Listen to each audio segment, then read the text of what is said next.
Have you ever wondered what happens when the one holding the scales of justice is the very person tipping them? Not in the pages of a thrilling novel or the episodes of a TV drama, but right here in the real world, where a single ruling from a judge's bench can shatter a family, unsettle a community, and leave an entire nation questioning the foundations it once trusted. Picture an ordinary morning. Soft sunlight filters through your window. You turn on the TV for the weather forecast, but instead, a woman appears on the screen, standing at a podium, her voice cutting through the air like a blade. She's not reading from a script, not guided by a teleprompter, just a stack of tightly bound documents before her and a steely gaze sweeping across the cameras. That was the moment Pam Bondi stepped into the spotlight, dragging an entire judicial system, long seen as untouchable, into the heart of a truth no one expected and no one wanted to face. It all began in Tallahassee, on a day when the sky was clear but the air hung heavy, as if bracing for an impending storm. Pam Bondi, a woman hardened by years of battles in the legal and political arenas, stood before a sea of reporters, her face devoid of a smile, her resolve unshaken.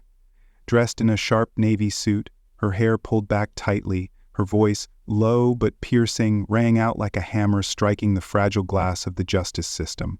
She pointed a finger at a name few had paid much attention to before.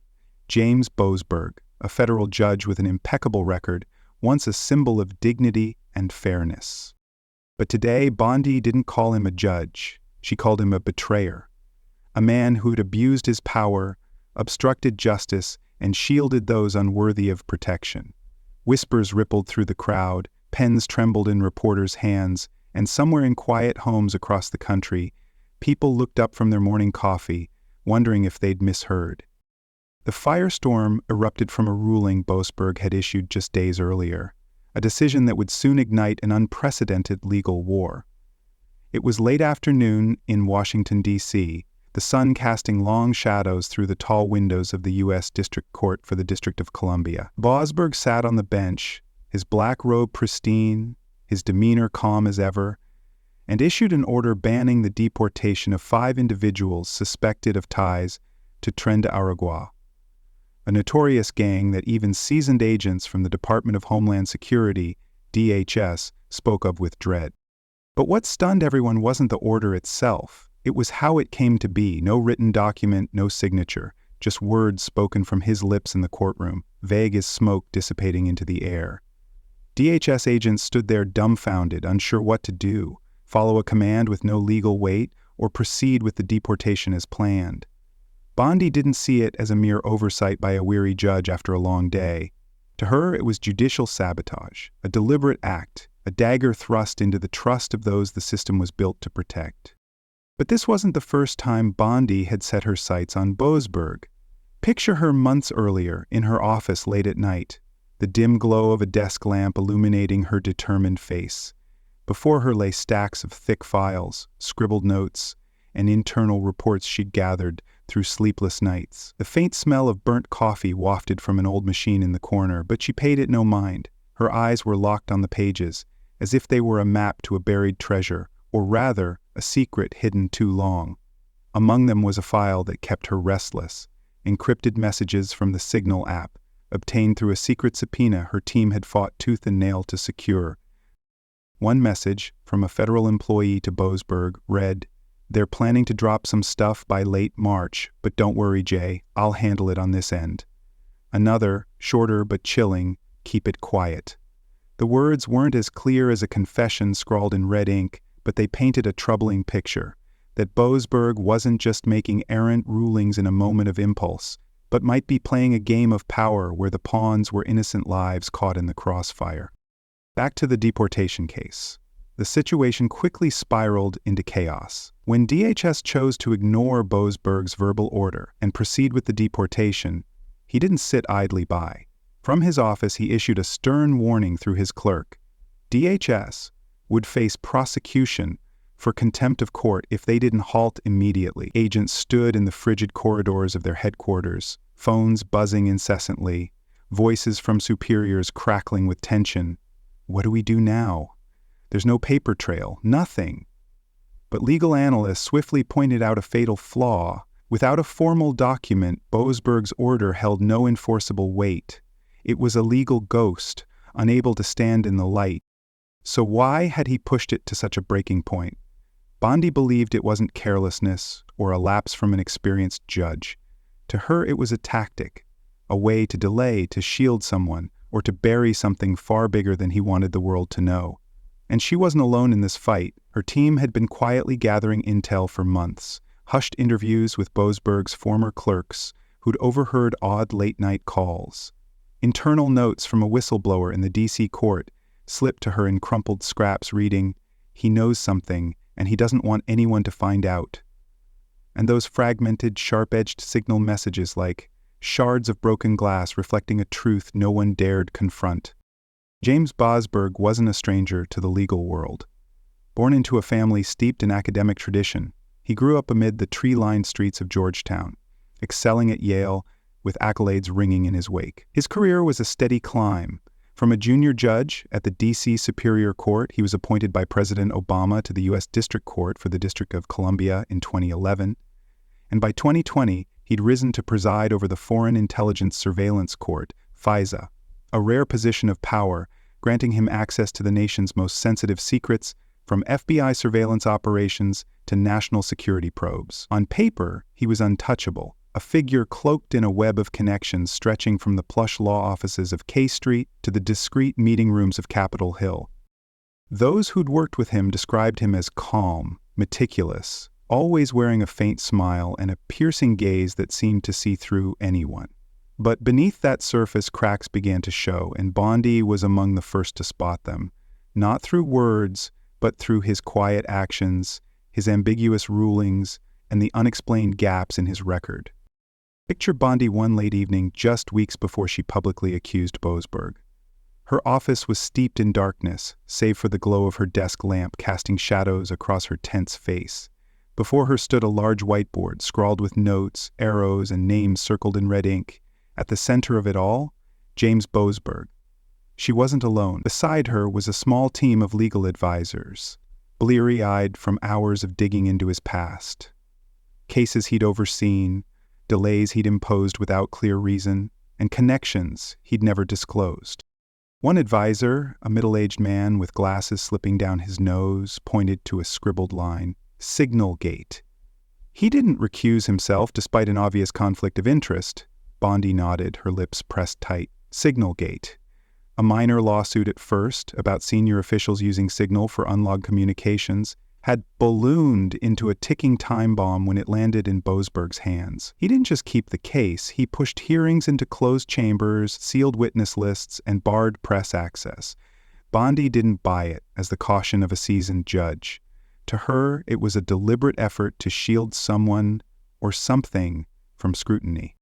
The story hit its peak when Bondi took the podium in Tallahassee, sunlight streaming through the tall glass windows, highlighting her figure in that navy suit. She needed no script, no teleprompter, just the truth, and she delivered it with unshakable resolve. We believe Judge James Boasberg intentionally obstructed federal investigations, abused his authority to protect certain individuals, and undermined the integrity of our justice system. The crowd's whispers turned to shouts, cameras zeroed in like loaded guns, and in that moment, the nation seemed to hold its breath. She didn't stop at words. Her team released a trove of declassified documents, not top secret, but damning enough to shake public faith. Hints of hearings rigged to favor certain lawyers, a terse message from Boasberg to an old colleague, "Keep this in my chamber, too risky for anyone else," and a personal email suggesting coordination of trial timings with upcoming political shifts. It wasn't ironclad proof, but to the public it looked like corruption draped in a black robe. The public's reaction was an uncontrollable wildfire. Legal pundits rushed to airwaves, voices trembling as they tried to unpack what it meant for a federal judge to face prosecution. Lawyer groups erupted online, some branding Bondi a political vandal, others hailing her as a hero daring to confront the system. Meanwhile, Boasberg chose silence, a heavy, icy silence, as if he believed it could shield him from the storm. No explanation, no public rebuttal, just a brief statement from his clerk. Judge Boasberg has always served with honor and integrity and will respond through appropriate legal channels. But that silence only fanned the flames. People wanted him to step out, face the cameras, explain why those messages existed, why his rulings left gaps no one could fathom. Instead, he vanished behind his office door, leaving allies, TV commentators, and a handful of former attorneys to defend him, calling it a witch hunt orchestrated by Bondi to send a message to other judges. Finally, the day of reckoning arrived in a quiet courtroom in Alexandria, Virginia, where the air was so thick it felt sliceable. Boasberg entered not through the main doors with his usual gravitas, but via a side corridor, flanked by officers like a prisoner. His suit was still pressed, but his face, pale, eyes hollow, told a different story. He was no longer the man who'd sat high on the bench, shaping thousands of lives with his rulings. Now he was a defendant, standing at the bar, hands clenched, as if clinging to the last scraps of his honor. The verdict came in utter silence. Not guilty on major charges like obstruction of justice, as key evidence, including those signal messages, had been deleted before the DOJ could seize it. But 2 counts stuck: concealing evidence and abusing judicial power. The punishment wasn't prison, no clank of handcuffs, no march out in disgrace. Instead, he lost his judgeship, his law license stripped forever, and a recommendation was issued to review all his prior rulings. The gavel struck with a dry thud, like a nail driven into the coffin of his career, and in that instant, the courtroom seemed to stop breathing. Outside, the crowd was a chaotic tableau. Protesters hoisted signs reading "No More Justice in the Shadows." American flags fluttered in the wind, and chants rose calling Bondi a hero. But others stood quietly at the edges, eyes wary, wondering if the system they'd revered was still worth defending. Meanwhile, Bondi didn't bask in the spotlight. She returned to her office, stood by the window, and gazed at the Jefferson Memorial in the distance. She whispered to herself, "That's one," as if it were a vow, not to the public, but to people like Lewis whom she'd never met, but who'd fueled her to go this far. She didn't raise a fist in triumph, didn't smile. She knew one victory was never enough, that this was just the start of a larger fight to reclaim trust and justice, piece by piece. But the story of Pam Bondi and James Boasberg didn't end in that courtroom, where his robe fell like a tattered curtain exposing cracks no one wanted to see. Nor did it stop when Bondi stood by that window, her eyes seeking affirmation from ideals of old. No, this story stretches far beyond that. It's a tolling bell echoing through halls of power, piercing the modest homes where people wonder if justice, the beacon they once followed, is truly worth believing in. When someone like Bondi risks her career to challenge a seemingly invincible system, and when a judge like Boasberg falls not from blatant corruption, but from quiet choices in the dark, we're forced to pause and ask, what's really happening behind the closed doors of justice? Imagine Pam Bondi the night before she took that podium in Tallahassee. Her office was bathed in the faint golden light of an old desk lamp, the acrid scent of burnt coffee drifting from a forgotten machine. Before her lay a thin but weighty stack of documents, not heavy from pages but from what they held, cryptic yet haunting. Signal messages, notes from an anonymous whistleblower, and a handwritten letter from a mother in Corpus Christi, its trembling script recounting a son now motionless in a hospital bed because of a man freed by Boasberg's order. She reread that letter, each word carving into her mind, "My son can't walk anymore, and the one responsible is being shielded by a judge." Her hands gripped the desk's edge, not from anger, but from something deeper, a duty, a vow she'd made to herself when she entered the legal fray. What drove a woman like Bondi, seasoned in brutal political wars, to dive into this battle? Was it outrage at injustice, or a personal pain she never voiced aloud? Perhaps both. Perhaps, in that moment, she didn't just see that mother's face, but thousands of others, those abandoned by the system, cast into shadow by murky rulings. That night, Bondi wasn't alone. Across from her sat Aaron Stokes, a veteran legal advisor with salt and pepper hair and eyes weary from hours poring over files. He cradled a cold coffee mug, his voice low but laced with doubt. "Pam, are you sure about this? This isn't just a case, it's a war." Bondi didn't answer immediately. She rose, stepped to the window, and peered out at the darkened Constitution Avenue, where streetlights flickered like lost stars. "I can't let it get buried," she said. her tone soft but firm. Not in some inspector's report 3 years from now when everyone's forgotten Louise, forgotten what these rulings do. Stokes sighed, set his mug down, and nodded. Not out of full agreement, but because he knew once Bondi decided, nothing could turn her back.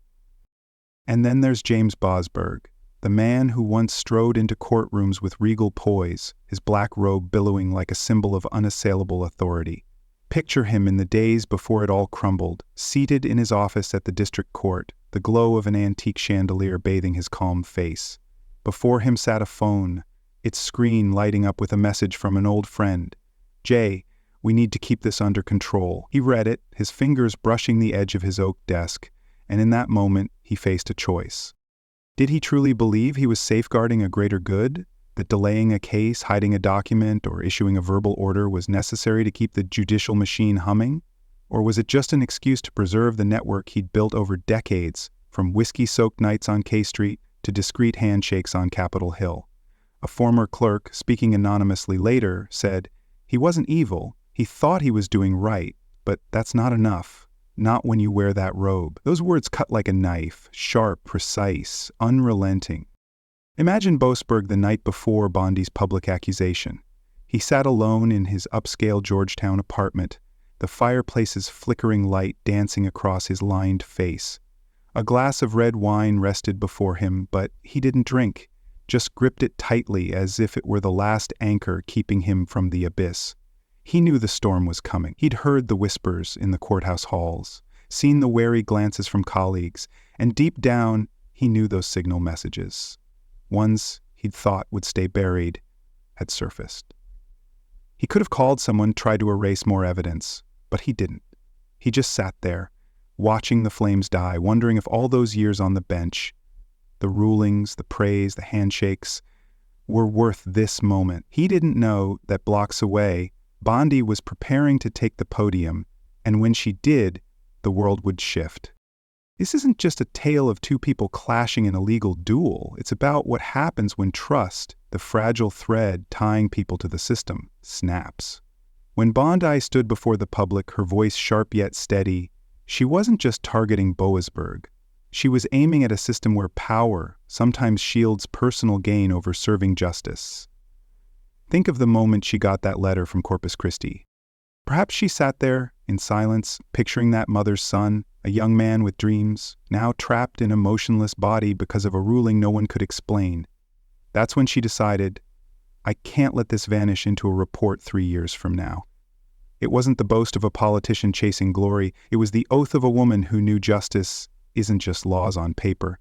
It's what happens when a judge opts for silence over clarity, when a system protects itself instead of its people. But don't rush to see this as a battle of good versus evil, a brave hero against a cunning villain. Reality is messier. Bondi might have been driven by political motives, a chance to cement her tough image, to etch her name into history as the one who dared defy the system. She knew attacking a federal judge would stir a tempest, and perhaps, somewhere in her mind, she calculated the cost. Lost allies, harsh critiques would be worth the gain. Picture her in a private call with an old friend, a retired judge in Phoenix, who asked over the line, "Pam, you sure? You'll burn a lot of bridges." Her voice came back unwavering. "I'm not here to make friends. I'm here to clean house." That's Bondi, not a white-robed angel, but a warrior with dust-stained hands, ready to charge into the fire even if it might consume her. And Boasberg? He's no comic book villain, no blatant crook with offshore accounts. Imagine him in his early career, a young lawyer brimming with zeal, stepping into the D.C. Superior Court, dreaming of change. But over time, that dream was choked by reality. Pressure from above, ties he couldn't cut, whispers that justice sometimes had to bend to keep things steady. Perhaps he truly believed his choices from stalling Signal Gate to issuing that vague deportation ban were vital to protect a larger order he'd spent a lifetime building. Maybe, in his mind, he wasn't a betrayer, but a guardian, not for the public, but for the friends, allies, and those who'd lifted him to the top. That contradiction fuels the drama.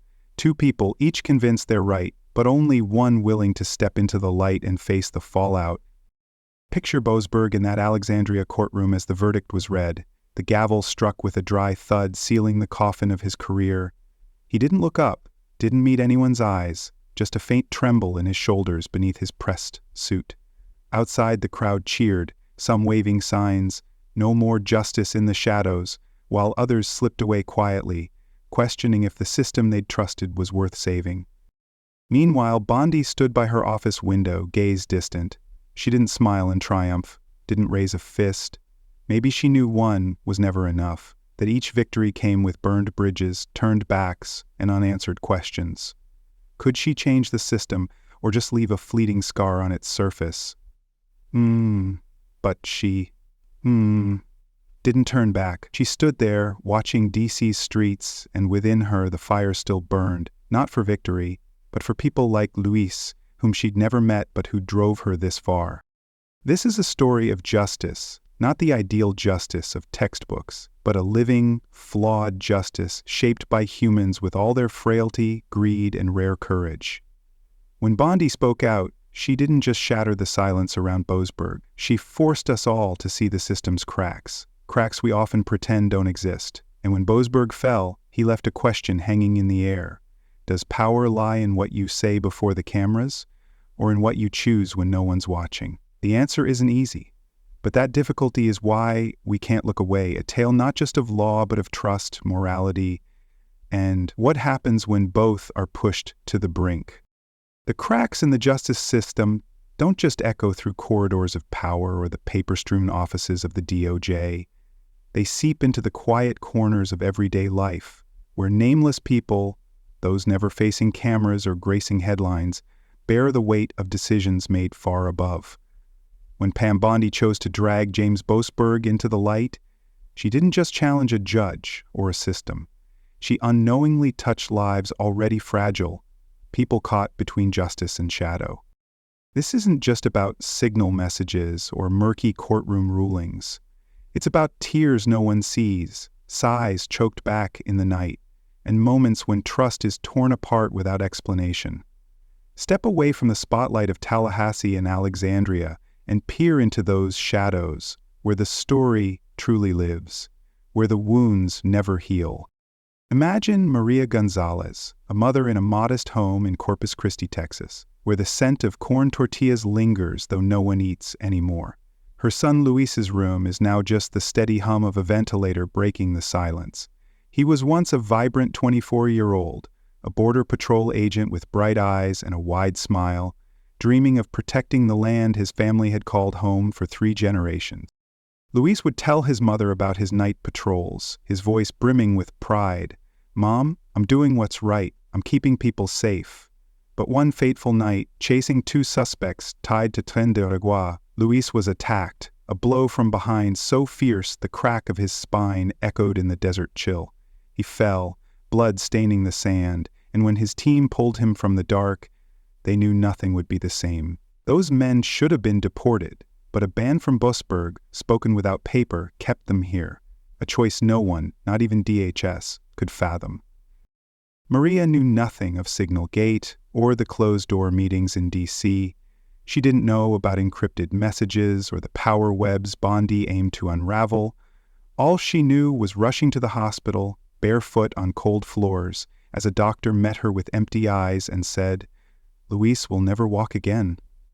That night she sat by his bed, holding his hand as tears fell silently onto the white sheets. Luis didn't open his eyes, didn't speak, just the ventilator's rhythm, a cruel reminder that his life was trapped in a broken body. Maria didn't sob aloud. She couldn't. Her tears dried by the 3rd day he lay there, leaving only a hollow, wordless ache.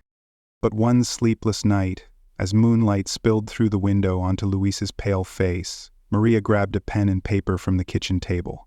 She sat in that stifling silence and wrote a letter to Pam Bondi, not hoping to change anything, but to let someone know those rulings weren't just ink on paper. They were blood, bone, and shattered dreams. Her handwriting trembled across the crumpled page. "My son can't get up. He was a protector, but now he just lies there and I don't know how to bring him back. The one responsible was freed, shielded by a judge, a man I don't know, but he took everything from us. We can't keep pretending this isn't real. She folded the letter, hands shaking so hard she nearly tore it, and mailed it. A small, almost pointless act in her eyes, but it was all she could do. That letter reached Bondi, and perhaps it lit the spark that drove her to that Tallahassee podium, but to Maria, it was just a cry lost in the void, a plea unheard amid the storm of power and law. Farther north, in a dim office at the district court in D.C., Sarah Carter stood before a computer screen, her heart pounding like it might burst from her chest. She was just a 27-year-old clerk with neat blonde hair and curious green eyes, working under Boasberg for less than 2 years. Her job was simple: schedule meetings, type notes, brew coffee for late-night sessions. Sarah wasn't a risk-taker. She grew up in a small Ohio town where everyone knew each other, coming to D.C. with dreams of law school, not to change the world, but to build a stable life, pay off student loans, and make her parents proud. But one late night, staying to finish a report, she stumbled onto a hidden folder on Boasberg's computer, one she wasn't meant to touch, one she was never meant to see. Signal messages glowed on the screen like ghosts, cold and haunting. One read, "JB says we'll bury it in pre-trial. Don't panic." Another, "Keep this in my chamber, too risky for anyone else." Sarah didn't grasp their full meaning, but a chill raced down her spine, the chill of a secret not meant to be uncovered. She shut the computer, her trembling hands dropping a pen to the floor, and stood in the dark, breath ragged, as if she'd run miles. She thought of her family in Ohio, her father, a mechanic with rough hands, who'd taught her truth matters most. She thought of her loans, the job she needed in this pricey city. But then she thought of the cases she'd typed, nameless people, lives delayed or discarded by rulings she never fully understood. They weren't just files, they were people. And deep down, Sarah knew these messages might unlock something bigger. That night, she didn't sleep. Back in her cramped apartment on DC's outskirts, she sat on the sofa with a cold tea in hand, streetlights casting faint streaks through the blinds. She wondered if she should report it. Send it to someone, maybe Bondi, whose sharp voice and unyielding gaze she'd seen on TV. But then she thought of the cost: losing her job, isolation, being branded a traitor in a world where loyalty often trumps truth. She rose, stepped to the bathroom mirror, and stared at herself. A young woman with tired eyes, unsure who she was in this story, a hero, a fool, or just a faceless figure soon forgotten. She didn't decide that night, but the question haunted her, a shadow trailing every step. Did she have the courage to break her silence, or would fear hold her back, making her part of a secret she never wanted? In Laredo, Texas, far from DC's glare, Javier Morales stood in the cold warehouse of the ICE office, holding a file he knew had been altered. At 35, with a scarred face and deep black eyes reflecting years of border work, Javier wasn't a talker. Raised on a small South Texas ranch, his father taught him, a man's job is to protect his family and community. 8 years in customs had brought sleepless nights, dangerous chases, and brushes with death from smugglers and Tren de Aragua members. He wasn't fearless, not out of bravery, but because he believed his work mattered, that each arrest made Laredo's streets safer.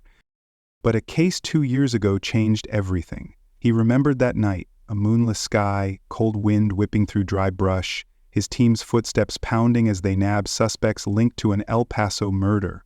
They were detained, set for deportation, and Javier filled out the paperwork himself, ensuring every detail was logged. Then came Boasberg's order, not via official email or channels, just a crackling call from a superior over the radio. "Let them go. Order from above." Javier protested, his voice breaking with fury. "We have evidence, paperwork. Why release them?" Silence answered, and the next day he found the files gone from his desk. No trace, no explanation, as if they'd never existed.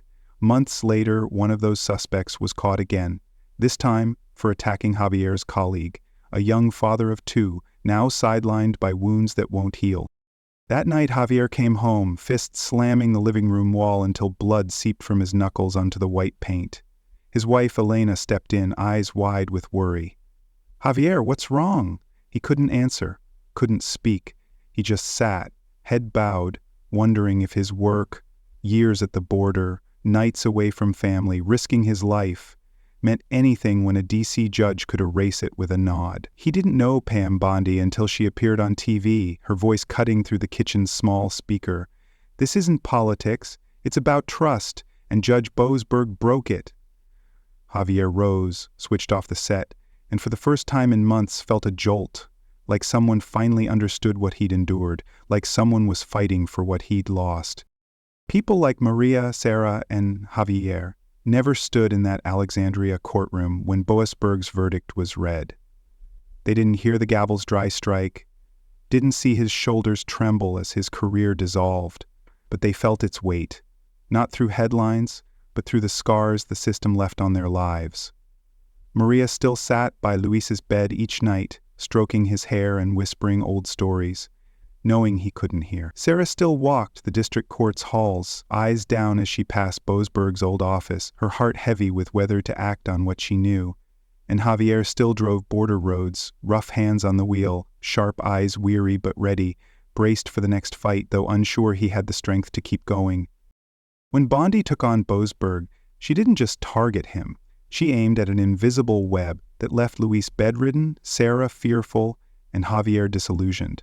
She might never know their full stories, Maria's silent weeping, Sarah's broken dreams, Javier's wall-punching rage. But they were the embers beneath her legal war fires no one could douse, whether Boasberg was convicted or not. Imagine Maria hearing of his verdict via a brief radio blip in her kitchen. She stopped washing dishes, water spilling over the sink's edge, and stared out where Luis once played ball with neighborhood kids. She didn't cheer, didn't smile, just whispered, "Too late."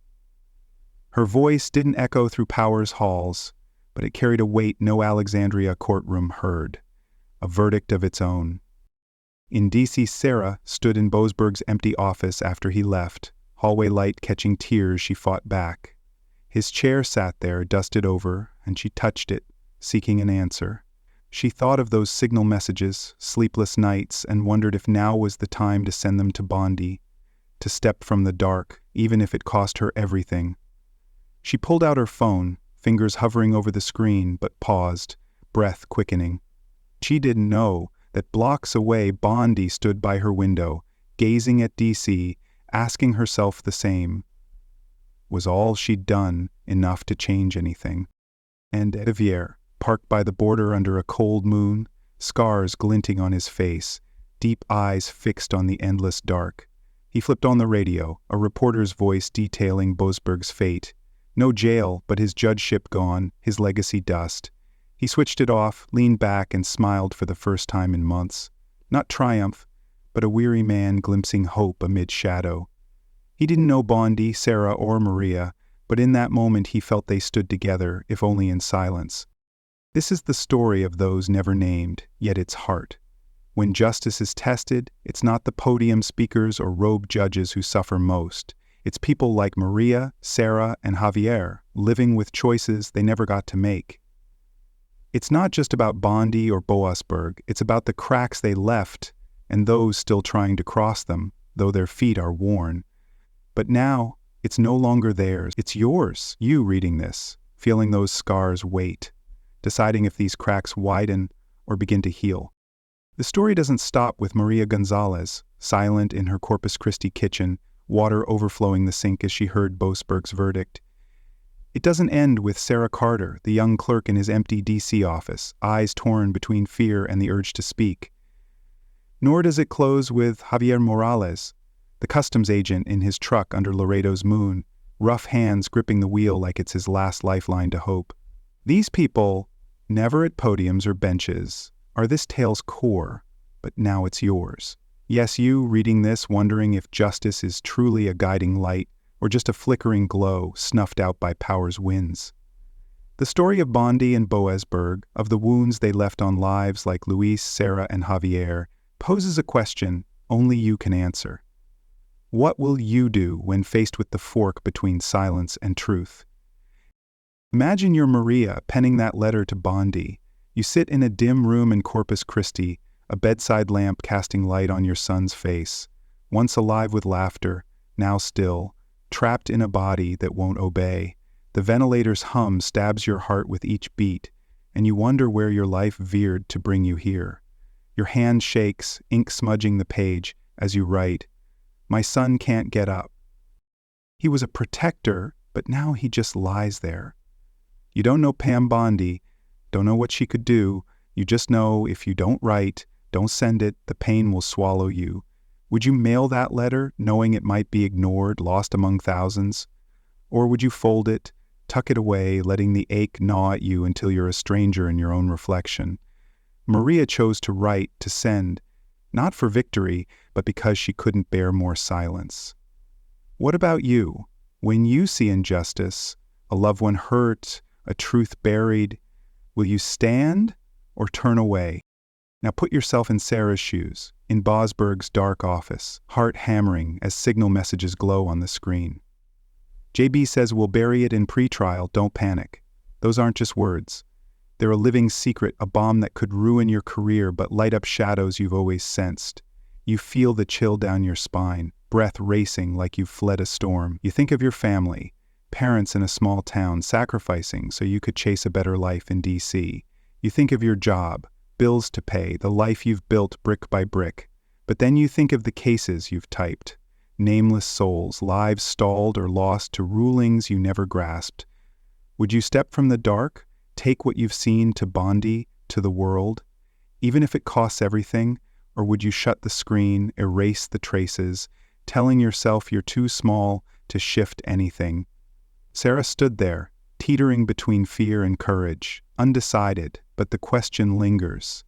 If it were you, which side would you pick? Then there's Javier, at the border under moonlight, scars on his hands from chases, and the times he felt his work erased by a distant ruling. Imagine you're him, driving Laredo's dusty roads, rough hands tight on the wheel, tired eyes scanning the black desert. You recall that night you caught those suspects.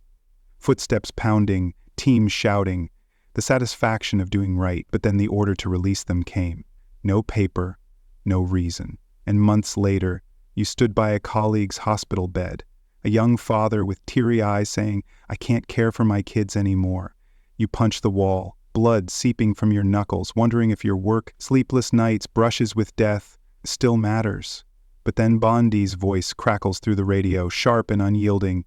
"This isn't politics, it's about trust." A fire sparks in you, not because all's fixed, but because someone's finally voiced what you felt. Would you keep fighting, knowing the system might betray you again? Or would you let go, letting darkness claim what faith you have left? These aren't questions with right or wrong answers. They're blades slicing into your trust, forcing you to face yourself. When Bondi stood at that Tallahassee podium, no script, no teleprompter, just a stack of files and a steely gaze, she chose to plunge in, knowing the cost might be her reputation, career, even bonds forged over years. Picture her there, sunlight streaming through tall windows, her navy suit stark against the chaos. She didn't speak to be a hero, she spoke because she believed justice can't thrive in shadow. She thought of Luis, of people like Maria, and knew if she didn't act, no one would. But the price was steep. Imagine her later, alone in her office, phone ringing with threats from old friends. "Pam, you've gone too far." She didn't reply, just hung up, stood there gazing at DC, wondering if she had the strength to press on. And Boasberg in that Alexandria courtroom, shoulders trembling under the verdict's weight, chose silence. Not because he had nothing to say, but because he thought it would shield him, protect those he'd vowed to cover. Picture him there, cold fluorescent light on his pale face, hands clenched as if holding on to fading honor. He didn't look at the crowd, the officers, just down at the floor, as if it could swallow him from this nightmare. He had been the most powerful man in the room, but now he was a faint shadow, a man who'd lost all for choices he never explained. Two paths, two prices, both leaving scars. On the system, on people like Maria, Sarah, and Javier, and now on you. So where do you stand? When you see cracks around you, a loved one wronged, a truth hidden, a system failing the vulnerable, what will you do? It'd be easier to look away, pretend you didn't see, didn't hear. Imagine a quiet moment, alone in your living room, TV light flickering as the Boasberg news fades. You could switch it off, stand and move on. Let this story pass like a breeze. Let those cracks be someone else's burden. But then you think of Maria, writing that letter though her hands shook, knowing it might change nothing. You think of Sarah in the dark, with a racing heart, torn between fear and bravery. You think of Javier punching the wall because he couldn't take more betrayal, yet driving on each night. They lacked Bondi's power, Boasberg's bench, but they refused silence, even if just a whisper, a small act. You can too. Don't let fear hold you. Imagine standing up, your voice slicing the air like Bondi's blade, sharp and unyielding. Imagine refusing silence, refusing Shadow's victory. As if you're beside Maria, holding her hand in that hospital room, next to Sarah helping her send those messages, in Javier's truck sharing his gaze into the desert, believing hope remains. It won't be easy. Picture the wary looks from friends, whispers behind your back, nights awake questioning if you're right, but then picture looking in the mirror, seeing someone who didn't turn from truth, who dared believe a small act could shake power's walls. That's a strength no one can steal. Your right to believe, to fight, to change. This is when the story becomes yours, not Bondi's, not Boasberg's, not Maria's, Sarah's, or Javier's, but yours. Imagine a day soon, stepping outside, sunlight on your face, deciding you won't let those cracks spread further. You don't need to be Bondi, facing hundreds of cameras. You just need to be you, with a voice, a letter, a small but mighty act. The story of Pam Bondi and James Boasberg doesn't close when you turn off the screen or shut the book. It doesn't vanish like a gust after the gavel's dry strike in Alexandria, where Boasberg lost his robe and all it stood for. It doesn't fade when you step from thoughts of Maria, Sarah, and Javier, those small souls you've walked with, if only briefly, through the scars the system carved into their lives. Nor does it end when you answer, or don't, my questions. What will you do at the crossroads of silence and truth? No, this story lives beyond that. It's a smoldering flame, an unending echo, a reminder that justice isn't a finish line marked by verdicts or victory cries. It's an ongoing journey, full of cracks, choices, and people like you deciding if that flame blazes or dies. Imagine a late spring evening in Corpus Christi, golden sunset painting the low rooftops behind the trees. Maria Gonzalez sits by the window, gazing at the yard where Luis once ran, his laughter a distant song in her memory. The kitchen radio's off, but the Boasberg verdict replays in her mind. No jail, but his judgeship gone, his legacy dust. She pauses her knitting. A blanket started when Luis was hospitalized, though she knows he'll never need it. Too late, she whispers, her voice faint but heavy as a curse. She doesn't cheer, doesn't smile. For her, that verdict brings no relief, doesn't restore Luis's legs, doesn't erase the nights she sat by him, stroking his hair and telling stories he can't hear. But deep within, a tiny spark flickers. Not hope, but confirmation that someone heard her cry, that her letter wasn't wholly in vain. In D.C., Sarah Carter steps from Boasberg's empty office, hallway light catching tears she can't hold back. His chair sits there, thinly dusted, a silent tomb for his years of power. She touches it, fingers trembling, thinking of those signal messages, cold words haunting her nights. She pulls out her phone, opens an email, types a subject. To Ms. Bondi, what I know. But she stops, fingers hovering over send, breath racing. She thinks of her Ohio parents, her law school dreams, the life she could lose with that click. Then she thinks of the cases she typed, nameless lives stalled or lost, and wonders if she can live without acting. She doesn't send it that night, but saves it as a draft, a promise to herself that one day she'll find the courage to step from shadow. And Javier Morales under Laredo's cold moon sits in his truck by the border, rough hands tight on the wheel, deep eyes on the vast dark. He flips on the radio a reporter detailing Boasberg's fate. No jail, but his bench gone, all he had dust. He switches it off, leans back, and smiles for the first time in months. Not victory, but a weary man glimpsing hope in gloom. He thinks of his sideline colleague, the young father with unhealed wounds, and tells himself this verdict, though imperfect, is a start. He starts the truck, headlights slicing the night, and drives on, not because all's fixed, but because if he stops, darkness wins. Then there's Bondi, by her office window gazing at the Jefferson Memorial, whispering, "That's one," like a vow to herself. She doesn't hold a press conference to revel, doesn't raise a fist, knowing one win is never enough. Picture her there, DC's streetlight glow on her tense face, eyes distant as if piercing time. She thinks of Luis, Maria's letter, and knows this fight isn't about her or Boasberg. It's about those like Maria, Sarah, and Javier, strangers who've become her fire. She doesn't turn back, doesn't rest. Each crack exposed is a chance to rebuild, however slightly, the trust the system lost. When she pulled Boasberg into the light, she scarred the justice system, not to destroy it, but to remind it no one's above truth, that robes aren't invincible armor. That scar isn't just for judges or lawyers.